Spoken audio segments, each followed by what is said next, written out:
So, hindi ko na patatagalin. Ang champion po natin.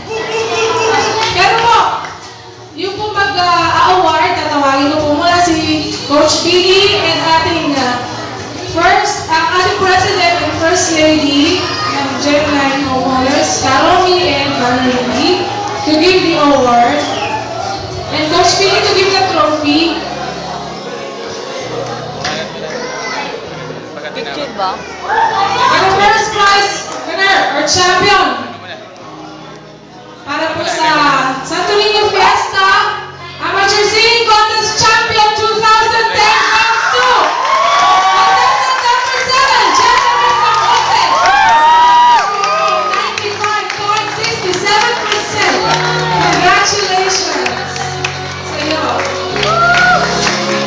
Maraming salamat. Makakuha ka na. May sasabihin po ang president natin. Ibig kong pasalamatan ng mga judges at tabulators.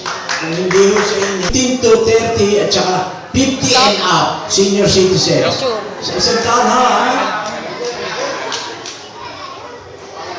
Maraming salamat po.